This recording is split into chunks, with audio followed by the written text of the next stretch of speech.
Okay, I'm actually at Kindergarden at the moment still, and they have a nice bonfire going here, which is quite traditional at the small demo parties.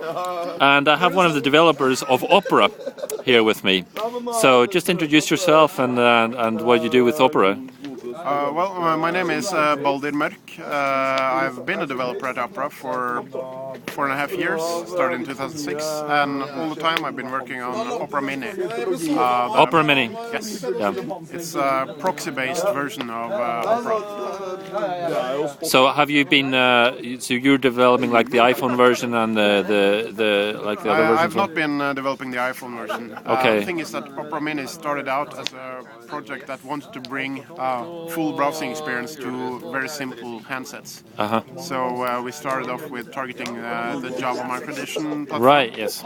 So what we do is that we have the full version of Opera running on a server, which then reads a web page and sends a compressed version of it to the handset. Exactly. And for most of the time I've been working with the Java microedition, yeah, and also doing ports for BlackBerry and Android. Okay. And you're happy still with how the development is going with Opera at the moment? Yeah, I find it challenging and exciting. What's the next big thing for Opera, do you think? Well, now I have to run through my head about what have we announced and what is still secret. Yeah, you've had a few beers, so be careful now. Yes, I will be. I think that we have already announced that we will start utilizing graphics hardware in the devices. Yeah, I think I've read about that. So you'll have accelerated rendering, which will make one of the things that when we started out doing mobile version of Opera, we wanted to reformat the page so that you could, by a click, just zoom in and get columns adapted to the screen width. The thing is that after the iPhone, people want to be able to pinch zoom. And so people want it, and we're doing that. And to get that smooth and make it a good experience, we do it while utilizing the graphics hardware.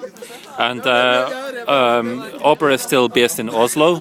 Has there ever been any like sort of temptation for you guys to move out of Oslo, or is Oslo like a cool place for a startup? Oslo is still the main base of operations, but we do have offices in Sweden, where most of the initial development, well, let's be straight, most of the development of Opera Mini is done from Sweden.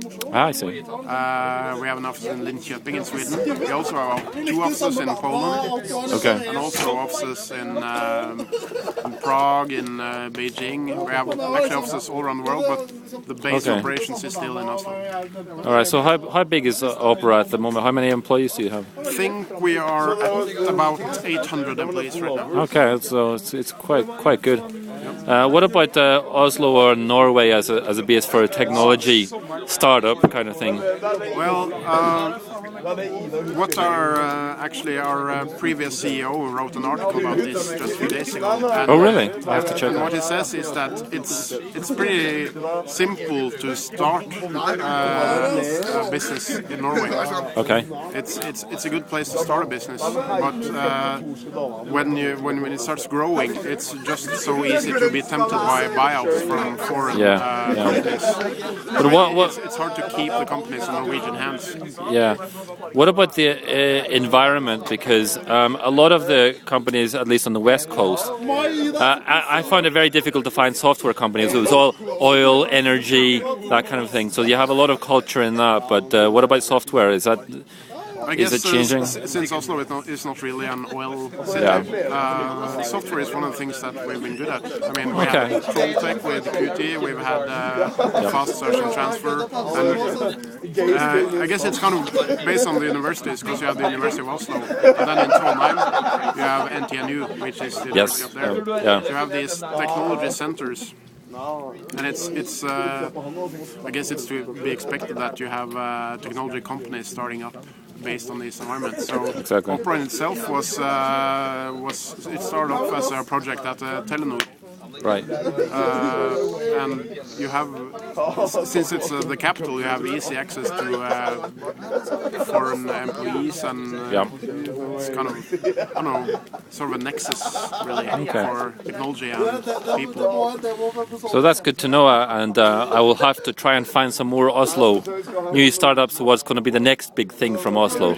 I'll try and find out that. But let's end with a traditional soap opera shot.